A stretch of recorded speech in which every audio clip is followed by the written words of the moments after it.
کہ حضرت آدم اور ان کی اولاد کا شرف اس علم اور ان صفات کی بنا پر ہے جو اللہ تعالیٰ نے مٹی کے پتلے میں اپنی روح پھونکنے کے بعد اسے عطا کیا۔ اب یہ جو علم ہے، اسی علم کی وجہ سے وہ کبھی تسخیر کرتا ہے اور کبھی وہ ایٹم کو چیرتا ہے، بجلی دریافت کر لیتا ہے، کبھی آسمانوں کی طرف دیکھتا ہے تب اسے کچھ پتہ چل جاتا ہے، اپنا تہذیب اس نے سیکھی، بت و باش کے انداز، لیکن اس نے جو ایجادات دریافت کی، اس کے علاوہ ہر دور میں دنیا میں اللہ تعالیٰ نے اپنا تعارف اور معارف، اس کا اپنی پہچان بھی اس کو بتائی، جس کی جتنی کیپیسٹی تھی اس نے سیکھی، لیکن اللہ نے سب ہی کسی کو کسی سے کمتر نہیں بنایا، سب کے اندر اپنی روح پھونکی ہے، سب کو ہی یہ علم دیا ہے۔ یہ الگ بات ہے کہ ہم اس علم کو ایکسپلور کرنے کی کیپیسٹی رکھتے ہیں یا ساری زندگی ہماری بچے اور جائیدادوں کے چکروں میں خرچ ہو جاتی ہے اور پتہ چلتا ہے ہمارے ہاتھ میں کچھ بھی نہیں۔ انسان اگر اپنی حقیقت روح سے واقف ہو تو ان قاعدوں، ضابطوں، فارمولوں سے واقف ہو جاتا ہے جو کائنات کے پس پردہ کام کر رہے ہیں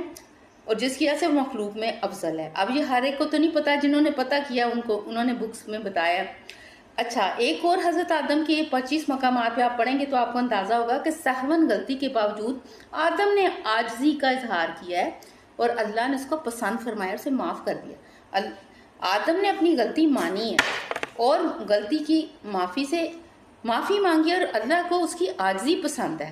اور ابلیس کی تکبر، اس کی سرکشی کی وجہ سے اسے اللہ نے پسند نہیں کیا۔ ساری آیات میں ایسے ہی ہے، اور ان سب باتوں سے پتہ چلتا ہے کہ ابلیس اسی وقت 2 گروہ انسانوں کے ہو گئے۔ اللہ نے کہا کہ بھئی میں نے نیچے اتار دیتے، اس نے بھی کہا کہ میں تیری جو یہ بندہ ہے اس کو بہکاؤں گا۔ میں ترجمہ نہیں بتا رہی، میں آپ کو مفہوم میں بات کر رہی ہوں کہ میں اس کے ہر طرف سے اس کو وار کروں گا،